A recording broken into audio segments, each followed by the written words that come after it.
প্রতি বছরই আমার বইয়ের এডিশন হবে, কারণ আমি যতদিন বাঁচবো আমি প্রতিদিন নতুন নতুন কথা ভাবি, প্রতি মুহূর্তে ভাবি। দেখো, কাল এখানে ক্লাস শেষ করে যাওয়ার পরে আজকে যে ক্লাসটা আলটিমেট ক্লাস করবো বলে ভেবেছি, সবার সঙ্গে কথা বলেছি, অনেক কিছু করেছি, তো আমার ভাবনা ছিল কেমন করে আমি উপস্থাপনা করবো। অ্যাকচুয়ালি আমি কালকেও বলেছি, আমি তখন ভাবতেই পারলাম না কালকে কীভাবে সেদেরকে আমি প্রেজেন্ট করবো। Now I have in a position to describe all this thing in a scientific way. আমি এখন সেটা বলবো তোমাদেরকে, এবং তোমরা সব গুরুত্বপূর্ণ এবং লিখবে। এইরকম কথা এরপরে এডিশনে যোগ হয়। আমি যতদিন, খুব বেশি দিন বাঁচবো না আমি তাই জানি, যতদিন বাঁচবো স্যার প্রতি বছরই এডিশন করবেন, আর তোমরা প্রতিটা সংখ্যায় কিনবে। এই জন্যে আগামী প্রজন্মের কাছে তুমি এই বার্তা পৌঁছে দেবে। আর আজ আমি, কাল তুমি এখানে আসবে, সেই শুভেচ্ছা আমার রয়েছে তোমাদের সঙ্গে। স্যারের বইগুলি কিন্তু সেই অর্থে ব্যবহার করবে। স্যারের বই শুধুমাত্র বই নয়, এটা আমি যদি বলো এটা গুরুত্বপূর্ণ দলিল কিন্তু। ঠিক আছে স্যার?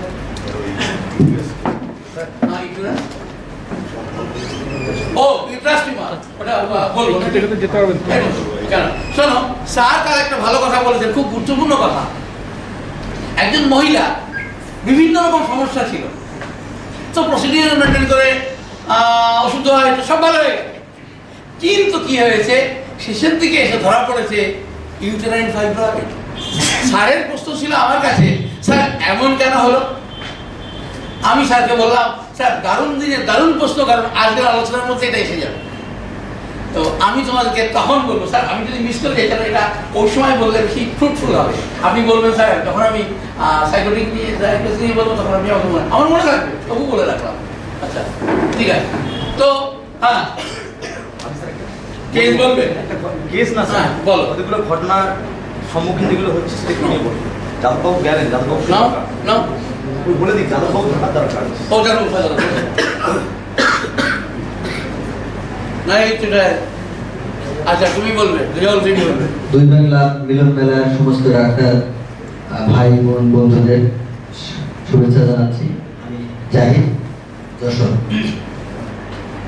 আমি যে কেসটা উপস্থাপন করতে চলেছি আপনাদের সামনে, সেটা একজন অ্যালোপ্যাথি হাসপাতালের ব্যবসায়ী মেয়ে, এবং তিনি নিজেও ওষুধের ব্যবসার সাথে জড়িত, টুকটাক রুগিয়ে থাকে। মেয়ে যখন মায়ের পেটে আসে, তখন থেকে মায়ের অসুস্থতা শুরু হয়। বমি ছিল প্রায় সমস্ত গর্ভকাল জুড়ে, পেটে ব্যথা ছিল, মাঝে মাঝে সাদা স্রাব টাইপের আসতো। এরপরে প্রেগনেন্সি ব্যথা শুরু হওয়ার পর 11 দিন ধরে ওই মা পেন ভোগ করেন এবং সাথে সাথে পানি ভাবতে থাকে। 11 দিন পরে গিয়ে ডেলিভারি হয়। যে কোনো কারণে ওনারা সিজার করাননি, বা মহিলা একগুঁয়ে ছিলেন, সিজার করাতে রাজি হন। যাই হোক, আমাকে নর্মাল ডেলিভারি করাতে হবে, আমি সিজার করবো না। তো যেভাবেই হোক ওনাকে হাসপাতালে নেওয়া যায়নি। 11 দিন পরে নর্মাল ডেলিভারি হয়। তো মেয়ে খুব বেশি সুস্থ ছিলেন না, একটু শ্বাসকষ্ট দেখা দিয়েছিল সাথে সাথে। পরে মেয়েকে হাসপাতালে নেওয়া হয়। দু একদিন হাসপাতালে ভর্তি রাখার পর ঠিক হয়ে যায়। বর্তমান সমস্যা ছিল, আমার কাছে যখন আসে তখন মাথা ব্যথা ছিল, সাদা সিরাপ ছিল, তার মেনস্ট্রুয়েশনে প্রচন্ড যন্ত্রণা হতো, অনিয়মিত মেনস্ট্রুয়েশন হতো। এরপরে তার টনসিলাইটিস ছিল, তারপরে শরীরটা খুব দুর্বল লাগতো, মানে নানাবিধ সমস্যা। মানে আমি ওইটুকু মেয়ে, মানে 16.5-17 বছর বয়স, ওই মেয়ের এত সমস্যা। তো এতদিন ধরে যে ও টিকে আছে, কত কষ্ট করে, আমি সেটা ভাবছি। তো যা হোক, যথারীতি আমরা বুঝতেই পারছি যে আমি কি ওষুধ দিয়েছিলাম, তবুও বলছি হাইড্রোকোনাম 200 দিয়ে শুরু করি। এরপরে মোটামুটি ধীরে ধীরে ঠিক হতে থাকে। পরে ফাইটাম চলতে থাকে। মাস 6 কি 7 মাস যাওয়ার পরে ও টনসিলাইটিসটা বেড়ে যায়। গত নভেম্বরে আমি যখন ইন্ডিয়াতে আসি, ইন্ডিয়াতে আসার আগের দিন ওনাদের সাথে কথা হয় যে টনসিলাইটিসটা বেড়ে যাচ্ছে, এখন কি করবো। 200 ছিল দেওয়া। তো আগে তো রিপিটের কোনো সিস্টেম আমরা জানতাম না, স্যার আমাদেরকে সেভাবে বলতেন না, বা আমরাও সেভাবে রাখতাম না। 3 বার খাইয়ে ফেলে দিতে বলেছিলাম, ফেলেই দেওয়া ছিল। তো বললাম 500 দিন। তো 500 দেওয়ার পরে তেমন কিছু হয়নি, ওরা আমাকে ফোনে না পেয়ে পরবর্তীতে অ্যালোপ্যাথি ডাক্তারের কাছে যায়। গোপালগঞ্জ এবং ফরিদপুরে ওরা ডাক্তার দেখায়, প্রত্যেকটা ডাক্তার একই কথা বলে যে টনসিল অপারেশন করতে হবে, টনসিল রাখা যাবে না, অপারেশন করে ফেলতে হবে। তো আমি ওনাদেরকে প্রথমে বলেছিলাম যে দেখুন, টনসিল কিন্তু অপারেশন করা যাবে না, আমাদের যে চিকিৎসা আছে আমি মনে করি আপনার মেয়ে টনসিলাইটিস থেকে মুক্ত হবে ইনশাল্লাহ। তবে সেটা হয়তো একটু সময়ের ব্যাপার, যেহেতু টনসিল হচ্ছে আমাদের শরীর দারোয়ান হিসাবে কাজ করে, সিকিউরিটি ফোর্স। তো সেই হিসাবে তার উপরে চাপটা অনেক বেশি থাকে, এজন্য তার অসুস্থতাটা একটু ধীরে ধীরে যাবে। এই কথার উপর ভিত্তি করে ওনারা অপারেশন করবেন কি করবেন না, একজন খুলনাতে অবসরপ্রাপ্ত একজন সার্জনের সাথে দেখা করেন। সার্জন বললেন যে দেখুন, যাই হোক টনসিল অপারেশন করা যাবে না। তো ওনারা যখন বললেন যে আমরা ফরিদপুর এবং গোপালগঞ্জে ডাক্তার দেখিয়েছি, ওনারা সবাই অপারেশন করার কথা বলেছেন। বলছে দেখেন, আমি এই বয়সে এসে বুঝেছি টনসিল অপারেশন করা যাবে না, টনসিল যেভাবেই হোক শরীরে রাখতে হবে। আর ওরা যখন আমার মতো বয়সে আসবে তখন ওরা বুঝবে যে আমরা কত রোগী টনসিল অপারেশন করে ভুল করেছি। এজন্য আমি বলছি টনসিল অপারেশন করার দরকার নেই, ওষুধ খান ঠিক হয়ে যাবে। তো এটা এই কয়েকদিন আগের ঘটনা, মানে এই মাসেরই মার্চ মাসের গত মঙ্গলবারে কেসটা এসেছিল আমার কাছে। আমি বললাম যে আমি বুধবার থাকবো না, বৃহস্পতিবার ইন্ডিয়া ঢুকতে পারি, এজন্য আপনাকে মঙ্গলবারে আসতে হবে, যদি সুযোগ থাকে আসেন। তো মঙ্গলবারে আসার পরে এই কাহিনী বললো। আমি বললাম যে আমি যখন আপনার মেয়ের চিকিৎসা দিচ্ছি, তাহলে কেন আপনি অ্যালোপ্যাথি ডাক্তারের কাছে গেলেন? তো বললো যে আপনাকে পাইনি, আপনি ইন্ডিয়া ছিলেন। আমি ইন্ডিয়াতে 3 দিন থাকি, আপনি তো ভালোই জানেন, তাহলে আপনি 3 দিন পরে কেন যোগাযোগ করেননি? আচ্ছা, ওই যে যখন বলেছে অপারেশন করতে হবে তখন তো আমাদের মাথা খারাপ হয়ে গেছে, এই জন্য দৌড়াদৌড়ি করছি। বললাম আচ্ছা ঠিক আছে। তো মেয়ের সাথে কথা বলেন। মেয়েকে ফোন দিল, আমি জিজ্ঞেস করলাম তোমার মাথা ব্যথা কেমন আছে? আর মাথা ব্যথা আগে থেকে কমে গেছে, সাদা সিরাপ কি অবস্থা? সাদা সিরাপও কমে গেছে, এখন ওই মেনস্ট্রুয়েশন হওয়ার আগে একটু হয়, আর প্রায় সময়ই ভালো থাকে, মাঝে মধ্যে একটু একটু দেখা দেয়। আর মেনস্ট্রুয়েশনের ব্যথার কি অবস্থা? প্রচন্ড ব্যথা হতো, তাকে অ্যালোপ্যাথি ওষুধ না দিলে তাকে ভালো করা যেত না। বলতো যে মেনস্ট্রুয়েশনে এখন স্বাভাবিক ব্যথা এসেছে। তো আমি ওনাকে বললাম দেখুন, আপনার মেয়ের কতগুলো সাইড ভালো হয়েছে, এরপরও আপনারা আমাদের উপরে কেন আস্থা রাখতে পারেন? আমি যে কথা বলেছি সেই মুরব্বী অ্যালোপ্যাথি ডাক্তার বাবু, যে অনেক অভিজ্ঞতা, আগে প্রফেসর থেকে রিটায়ার করেছেন, তিনি আমার সাথে সুর মিলিয়ে কথা বলেন। তো আমরা সাথে কথা বলেন বারবারই যে আমরা হোমিওপ্যাথির বাচ্চা, আমাদের কথা তো তার দাম নেই, কেউ শুনতে চায় না।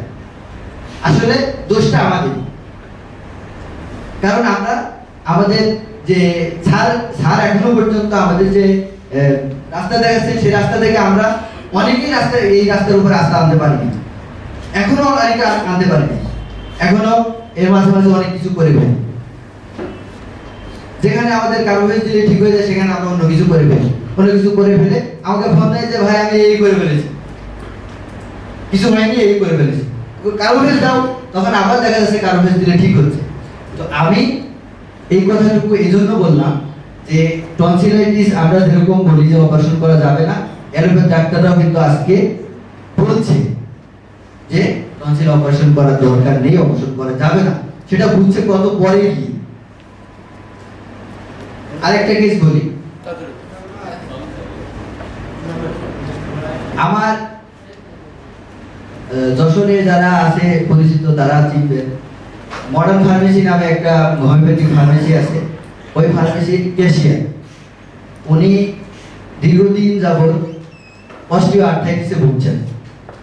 তো মডার্নের প্রত্যেকটা কর্মচারী এমন, ওদের সামনে কোনো ডাক্তার আছে বলে ওরা মনে করে না। মানে সামনে যারা থাকে বা ওদের যাদের কাছে ওরা ওষুধ বিক্রি করে, তাদেরকে ওরা ডাক্তার হিসেবে মূল্যায়ন করে না। নিজেরা অনেক কিছু বোঝে, অনেক পারদর্শী ইত্যাদি ইত্যাদি অনেক কিছু ভাবে। তো এই ভদ্রলোক উনি দীর্ঘদিন যাবৎ যেহেতু অস্টিওআর্থ্রাইটিসে ভুগছেন, একজন প্রবীণ ডাক্তারের কাছে ওষুধ খাচ্ছেন 14 বছর যাবৎ। শেষমেশ একটা জায়গায় এসে থেমে গেছেন। থেমে গিয়ে তখন উনি ভাবছেন যে এখন তার সামনে এগোচ্ছেন, এখন আমি কি করব। তো ওই মডার্ন ফার্মেসিতে আমার এক বন্ধু আছে, আমার সাথে একসাথে আমরা ডিপ্লোমা কমপ্লিট করেছি। ওর কাছে কথা শুনেছে যে ওর মায়ের লিভারে ফ্যাটি লিভার ছিল, ব্যথা হতো প্রচন্ড। তো সেটা আমার কাছে ওষুধ খাচ্ছে এবং ওর মা মোটামুটি ভালো আছে, এখন ব্যথা হয় না। তো সেই হিসাবে ও দীর্ঘদিন যাবত আমাকে খোঁজাচ্ছে, এ বড় ডাক্তার হয়ে গেছো, আমার তো একটু ওষুধ দিলে না, এরকম প্রায় গুলো দেয়। আমি ভাবি আর কি বাচ্চা ভদ্রলোক। তো আমি একদিন বললাম, দাদা আপনি এরকম বলবেন, আমি বড় ডাক্তার না, আমি ছোট মানুষ, আপনাদের সামনেই বড় হয়েছি, তা আপনি যদি সমস্যা থাকে আমার সেরকম চেম্বার তো সামনেই, আসবেন, একটু কথা বলবো, দেখবো। তো একদিন হঠাৎ করে উনি আমার চেম্বারে আসেন। আসার পরে উনি বললেন যে উনি অস্টিওআর্থ্রাইটিসে ভুগছেন দীর্ঘদিন যাবত, এবং উনি একজন হিন্দু মানুষ, ও ওনার পেনিসের সামনের যে চামড়াটা ওটা ধীরে ধীরে জোড়া লেগে যাচ্ছে, ওনার প্রস্রাব করতে সমস্যা হচ্ছে। তো আমি মোটামুটি ওনার ছোটবেলা থেকে যতটুকু সম্ভব, ওনার মা জীবিত নেই, মারা গেছেন, টান দিলাম, দেওয়ার পরে দেখলাম যে ওনার প্রথমে পিটিএস, তারপরে টিডি, তারপরে সাইকোটিক, এভাবে করে আমি সাজানোর পরে আমি কার্বোভেজ 200 দিলাম। কার্বোভেজ 200 দেওয়ার দুদিন পরে উনি আমাকে খুঁজছেন। তো উনি যে দৌড় মানে ফোর্সে আসছেন, দেখে আমি ভয় পেয়ে গেছি। একে তো ওরা আমাদেরকে ডাক্তার বলে গণ্য করে না, যে দ্রুত আসছে, আজকে কি বলবে তা ঠিক নেই। আমি আগ্রহে আছি যে কি বলে ভদ্রলোক। এসে বলছে যে ভাই আমার তো অবস্থা অন্যরকম, মানে উনি আবেগে কি বলবেন কথাটা উপস্থাপন করার কোনো ভাষা নেই। আমি তো আরো ভয় পেয়ে গেছি। তো অবস্থা অন্যরকম, মানে তো অস্টিওআর্থ্রাইটিস একটা ভয়ঙ্কর ব্যাপার, যদি বেড়ে যায় তো আমার বিপদ আছে। তো যাই হোক, উনি মোটামুটি বললেন যে হচ্ছে আমার এখন বেশ ভালো লাগছে, আমার মানে 9টার পর থেকে দুপুর 12টা 1টা পর্যন্ত একটু কষ্ট হচ্ছে, এবং 12টার পর থেকে কষ্ট কমতে থাকছে সারা রাত, এবং সকাল 9টা পর্যন্ত একদম ফ্রি মনে হচ্ছে না, আমি কোনো অসুস্থতা মানে কখনো ছিল এরকম মনে হচ্ছে না। আমার মনে হচ্ছে আমি সেই 16 বছর আগে বিদ্যুতে ফিরে গেছি, মানে ওনার নাম বিদ্যুৎ। তো যাই হোক, এই হচ্ছে কেস। সবাইকে ধন্যবাদ।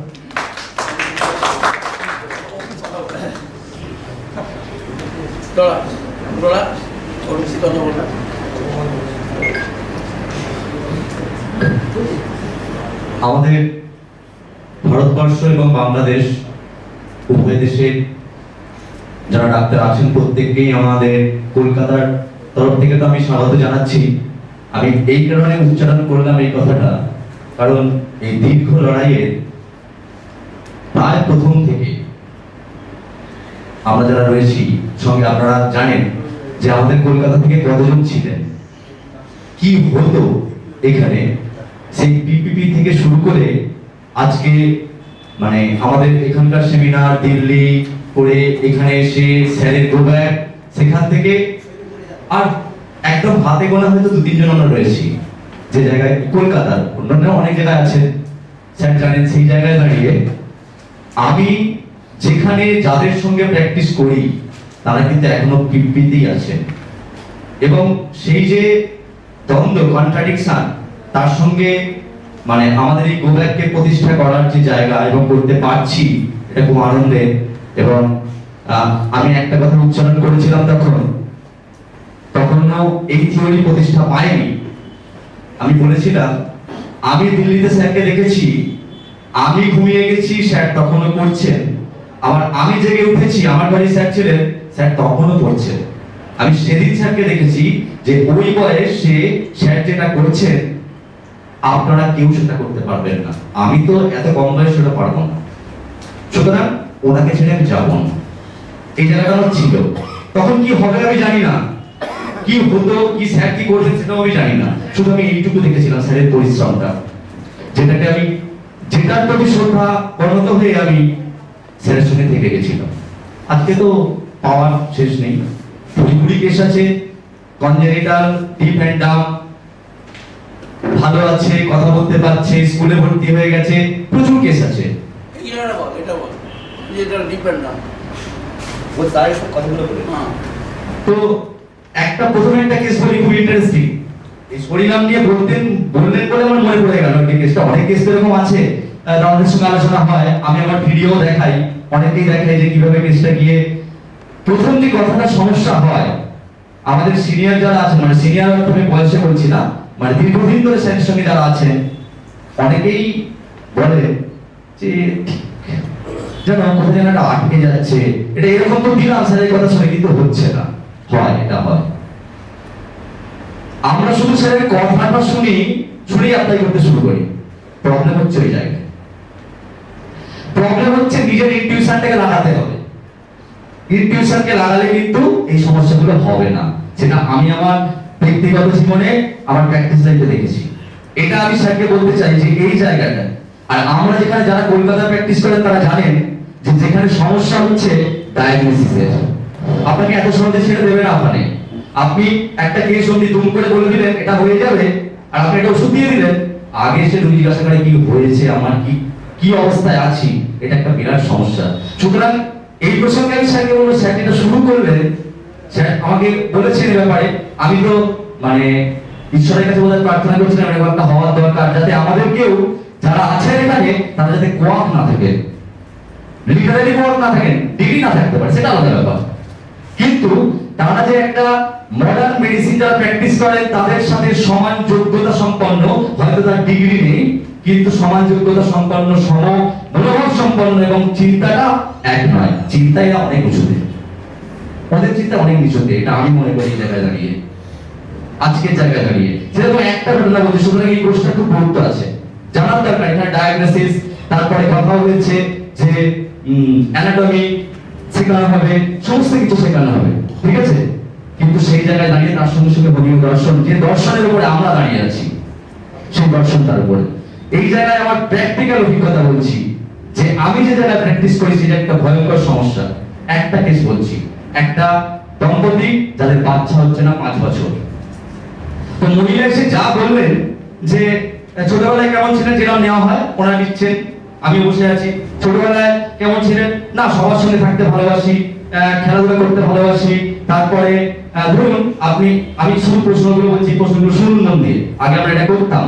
আচ্ছা, আপনি একটা ওষুধের দোকানে গেলেন, মনে করুন আপনার দোকানে প্রচুর ভিড়, আপনি কি করবেন? ধরুন কি অতক্ষণ দাঁড়াবে, চলে আসবো। আরে বাপরে, ফাটাফাটি বেলেডোনা, ওনারা বেলেডোনা দেবেন, আমি আরেকটু ভেতরে। আচ্ছা আপনি বলুন তো আপনার ফ্যামিলির দিকে বাবা মায়ের সব হিস্ট্রিগুলো আমি আমার মতো করে নিলাম, নিয়ে ওনারাও নিলেন সমস্ত কিছু নিয়ে। আচ্ছা আপনি পড়াশোনা, না পড়াশোনা ভালো লাগতো না ঠিক কথা, তবে পরীক্ষার আগে পড়তাম। মানে অনেক পেশেন্টরা এসে আমাদের বলে, আপনি কি স্যার জ্যোতিষ করেন নাকি বলুন তো, সব আগে থেকে বলে রাখি করে যে আপনার এই ছিল, ওই ছিল, ওই ছিল, ওই ছিল। এই সময় এটা শুনতে হয়, অনেক সময় শুনতে হয় স্যার ঠিক বলছেন। আমি বলছি এবার আপনি চুপ করুন, আমি বলছি আপনি বলুন ঠিকঠাক আছে কিনা। এই জায়গায় দাঁড়িয়ে আমি সরিনাম, ওনারা বেলেডোনা। এই জায়গায় দাঁড়িয়ে যখন প্রোল্যাক্টিন 119 মেয়েটির প্রোল্যাক্টিন 119, সেই জায়গায় দাঁড়িয়ে ওনার বেলেডোনা। আমি বললাম ঠিক আছে দিন। আমাকে বললো তুমি কি দেবে? ওনাকে তুমি বলেন, কারণ আমি ওর থেকে অনেক ছোট, স্যার জানেন। বললো আমি কিন্তু সরিনাম দেবো। না বেলেডোনাই তো আসছে, একদম বেলেডোনা দিকে তুমি দিন। 3 মাস পর মেয়েটি ভালো আছে, এমনি অনেক সমস্যা ছিল সব ছেড়ে গেছে, প্রোল্যাক্টিন একই জায়গায় আছে। ইস্যু প্রোল্যাক্টিনটা, ইস্যু আসেনি। ওর হাজব্যান্ডের, আমি বললাম হাজব্যান্ডেরটাও করিয়ে নিন, ঠিক আছে? হাজব্যান্ডেরটাও করানো হলো, ঠিক আছে, হাজব্যান্ড একদম ওকে। এরপরে জায়গায় দাঁড়িয়ে আমি বললাম স্যার এবারে আমি একটুখানি দিই দাদা। বললো ঠিক আছে, দুই যখন হলো, আচ্ছা দাও শুনে নাও। আমি আমাকে ঈশ্বর কি দিয়েছে জানি না, আমি ছোটবেলা থেকে আমি ঈশ্বরের কাছে পেয়েছি গুরু ভাগ্য, আমার খুব ভালো। ঈশ্বরের আমার গুরুর কাছে এনে দিয়েছে, এই গুরুর কাছে। প্রোল্যাক্টিন দেওয়ার 4 মাস, এই সরিনাম দেওয়ার 4 মাস পরে আবার প্রোল্যাক্টিন করা হয়, প্রোল্যাক্টিন কমে গেছে এবং ইস্যু এসে গেছে। এবং সেই বাচ্চা এখন এটা এই বাচ্চাটা কথাটা আগে সরিনাম, সেই সরিনাম আমরা অনেকদিন শিখেছি, ঠিক আছে? সেই সরিনাম এই বাচ্চাটি সেদিন ওর বাচ্চাকে নিয়ে ওর বাবা মা এসছে এবং আমাদের জন্য মিষ্টি, তারপরে জামা কাপড়ের ছিট এইসব নিয়ে এসেছেন, এতদিন ধরে যারা ছিল না, কিন্তু সরিনাম সে বাচ্চাটাকে এনে দিয়েছে।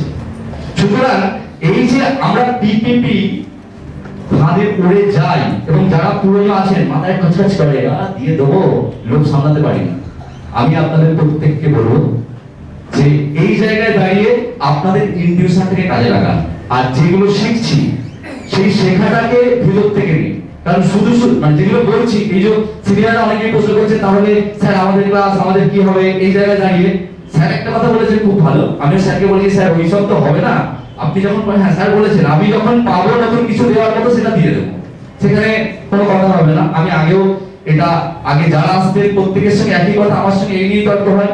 এবং আমাদের হ্যানিম্যান জন্ম জয়ন্তীতে আমাদের একটা প্রোগ্রাম হয়, সেখানে আমাকে বলতে দেওয়া হয় না ট্যাক্টফুলি, কারণ বললেই আমি গোবাকে বলবো, বলতে দেওয়া হয় না। এটা আমি অনেককে বলি, অনেকে জানেন, আমি বলি দেখুন আমাকে বলতে দেওয়া হবে না, আর দুই একটা কথা বলিস ছেড়ে, কারণ গোব্যাক গোব্যাক করে কি হবে, ওরকম করে হয় না, সব গোব্যাকে হয় এই জায়গাটা দাঁড়িয়ে।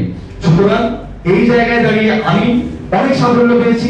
এই স্যার বললেন ডিফেন্ড নাম, যে জন্মগত যে বাবা মা এরকম একটা সন্তানের জন্ম দিয়েছে, আমার কাছে এলো তখন তার বয়স 7 বছর, বাচ্চাটির বয়স, কথা বলতে পারে না, সমস্ত যদি সমস্যা, ওর দিদিটারও সমস্যা আছে, কিন্তু ওর দিদিটাকে দেখায়নি।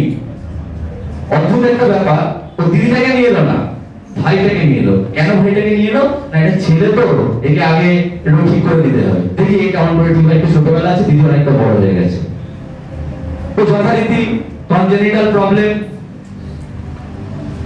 হিস্ট্রি নিলাম। আর আমি কি করি আপনাদের বলে দিই, আমি যেটা করি এখন, ওই যে 6 সাইকেলের আমার বানানো আছে, আমি শুধু চিপকে দিই খাতায়, যে পাতাটায় ডায়েরি, যে পাতাটায় ওর কেসিংটা হচ্ছে সেই পাতাটা চিপকে দিই, চিপকে দিয়ে 1 2 3 4 5 6 পড়াই আছে, তাহলে লিখে দিই মেডিসিন গুলোর নাম, আর আমি খাতা উল্টাই আর পরপর মেডিসিন দিয়ে যাই। এটা একটা সুবিধা বিশাল কাজে, রেডি করা আছে, খালি আসলো চিপকে দিলাম। তো সেই যে স্যারকে বলেছিলাম, যেটা আমি অনেকদিন আগে স্যার করে ফেলেছি, তখন 6 সাইকেলের স্যার ছবিটা দেখাননি, তখনই করে ফেলেছিলাম। তো ওই জায়গায় দাঁড়িয়ে ওকে প্রথম দিলাম, বুঝতেই পারছেন কি দিয়েছি, দেওয়ার পরে চলছে। ছেলেটির প্রথম যে সমস্যাটা ছিল, সেই সমস্যাটা হলো শুনতে তো পায় না, তাই কথা বলতে পারে না। হঠাৎ একদিন কানে আঙুল দিয়েছে, কালী পুজোর সময় বাজি ফেটেছে, ওর মা বললো কানে আঙুল দিল কেন, ও তো শুনতে পায় না। তারপরে ওর মা নিয়ে এলো, তার কিছুদিন পরে ওর ডেট ছিল, নিয়ে এলো, নিয়ে আসার পরে বললাম তোর নাম কি বল। ওর মা তখন ও বুঝতে পারছে না, আমি সামনে থেকে বলছি, পিছন থেকে বলছি, ও আমার দেখো সাইডে বসে বলছি, শুনতে পাচ্ছে না, আমার সামনে সামনে বসছে। ওর মা এটাই দেখালে, এখানে হাত দিল, ওর নামটা বলতে পারলো, নামটা বলতে পারলো। আমি এবারে আওয়াজ করতে থাকলাম বিভিন্ন জায়গায়, ইউনিফর্ম দিয়ে দেখালাম, ও বলছে না পাচ্ছে শুনতে, হাততালি মেরে দেখালাম শুনতে পাচ্ছে, এবং সে অনেক কথা বলে। তারপরে তার নেক্সট সাইকেলের ছিল ওর টিউবারকুলি নাম দিয়েছিলাম, নেক্সট সাইকেলের টিউবারকুলি নাম ছিল। না তুমি কেন হাইড্রোফোনকে ছেড়ে দিলি? না হাইড্রোফোন শেষ অব্দি গেছি। ও আচ্ছা, শেষ অব্দি গেছি, হ্যাঁ শেষ অব্দি গেছি।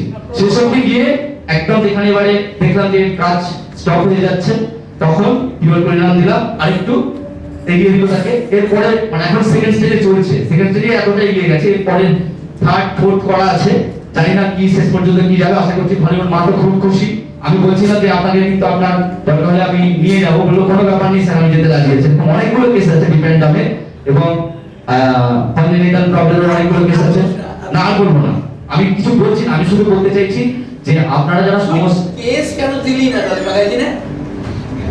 কোন কেস দেবো, কোন কেস দেবো, কোন কেস দেবো? যে কনজেনিটাল সব কেস দিলি, পৃথিবীর কাছে এই পত্র জানা নেই, কনজেনিটাল প্রবলেম সব দিবি। আমি সেপ্টেম্বরে ভেবেছিলাম সেমিনার করবো না, সেপ্টেম্বরে সেমিনার করবো, কেস দিয়ে দেবো।